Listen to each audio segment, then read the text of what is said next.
साथ जम्मू कश्मीर के अंदर से लाखों हिंदुओं को पलायन के लिए मजबूर कर दो।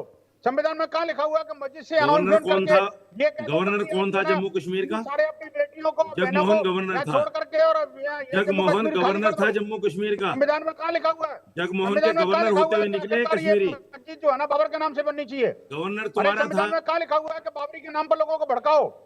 संविधान में कहाँ लिखा कौन हुआ है भड़का रहा है? खंजर लेकर के हिंदुओं की हत्या करो? संविधान में कहाँ लिखा हुआ है पैगंबर के नाम पर सरतन जो की गैंग चलाओ? जिस संविधान आदमी में के कहाँ पास लिखा हुआ है तर्क कि नहीं होते ना आखिरकार तो कुतर्क आप जो करता है है। कि तो अब जब हलाल का सामान बनाओ लेकिन झटका का नाम आते के साथ ही पिघल जाओ, ये नहीं चलेगा। संविधान के अंदर कहाँ लिखा हुआ है आखिरकार ये जो अरे झटका खाओ ना, तुम बताओ कौन मना मौलाना, कर रहा है? अब हंसने लग गए। कौन अब मना हंसने कर रहा लग है गए। झटका खाने से? तुम्हें झटका खाओ, लटका खाओ, मैं पटका कहता हूँ खाओ, कुछ भी खाओ। जब पोर्क कौन की मना सेल कर रहा है जो झटका ना, खाने से आपको तुम्हें? मुस्लिम इलाके में हो जाए तो किसी जान ले मुसलमान लेंगे ने मना किया झटका हमने खाने तो से? किया कि वो सारे लोगों का आपने नहीं, सारे किसी खटीक मुसलमान समुदाय ने का तुम्हें सारा झटका खाने से व्यवसाय मना छीन किया लिया। है? आप हलाल तुम के नाम अंडा पर खाओ, और आप मुर्गी मुझे खाओ, बताइए कि आखिरकार- मछली खाओ, भैंस अरे खाओ, भाई मैं कहता हूँ कुछ भी खाओ, कौन मौलाना मना कर रहा है? बाबर ये को तो राइट टू बिठाएंगे। फूड है देश में। इस देश को नहीं देश जलाएंगे। में राइट टू फूड आप है। देश को नहीं कोई जलवाएंगे। आदमी कुछ भी आप खा देखिए, सकता है। बाबर के नाम पर कोई मस्जिद नहीं बनवाएंगे। ये अरे आप समझ कौन लीजिए है आप। कहने वाले? ये बाबरी आप कौन मानसिकता है के भाई? बाहर देश में निकलिए। एक संविधान है, अरे देश में भारत के साथ कानून जुड़ है, जाओ। न्याय है, न्यायालय है। मौलाना आप कभी कौन तो है? भारत आपकी के साथ हैसियत आ तो कुछ जाओ। भी नहीं है। जिस थाली में खाते हो उसी में छेद करना बंद आपकी कर दो हैसियत तो मौलाना। कुछ आप भी तो नहीं देखो, है। आप भारत के हो थाली ना। किसी के बाप की नहीं है जिसमें हम खाते हैं। संविधान की बात करते हो ना। थाली किसी के बाप की संविधान नहीं है की बात जिसमें हम करते हो, खाते हैं, कम अपनी से कम। थाली में खाते हैं।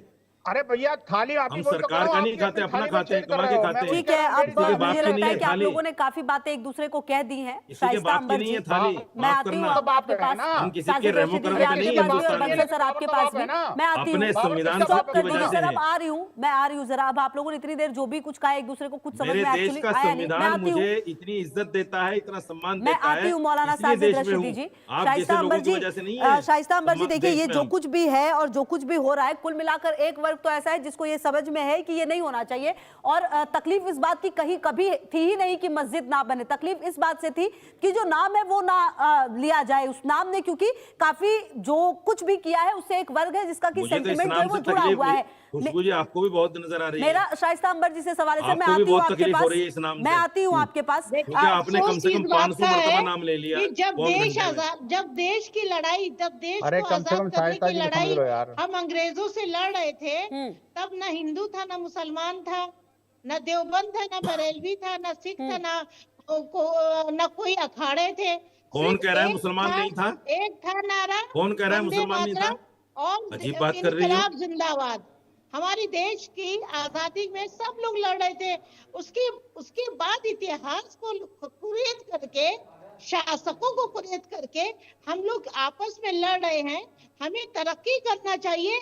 ये नाम बाबर हो, चाहे हुमायूं हो, चाहे कोई और नाम हो, हमें इस नाम से कोई लेना देना नहीं है। हमें सिर्फ अपने देश को तरक्की की तरफ, एजुकेशन की तरफ ले जाना चाहिए। मुझे बहुत शर्म आ रही कि इस टीवी डिबेट में अगर बच्चों की शिक्षा और वो विकलांग और बेबस औरतों की शिक्षा, जिनका बलात्कार हो रहा है, जिनको फेंका जा रहा है, जिनको काटा जा रहा है, जो सड़कों पे नफरत फैला करके चाकू, छुरी और तलवारें और AK-47 और लेकर के मासूमों की जान ले रहे हैं, उसको उन लोगों को चिन्हित करके हमें सजा देनी चाहिए। और साजिश ठीक कर है रहे हैं, उन साजिशों को हम लोग पूरी तरह ठीक है मैम, से ओके ऐसी सजा ठीक है। दें विनोद बंसल कि जी लोग आपका भी बहुत कांप शुक्रिया। जाएं। मौलाना साजिद रशीदी जी आपका भी बहुत शुक्रिया। और शाइस्ता अंबर जी आपका भी बहुत शुक्रिया हमारे साथ जुड़ने के लिए और इस डिबेट में शामिल होने के लिए। बहरहाल अब देखना यह है कि आने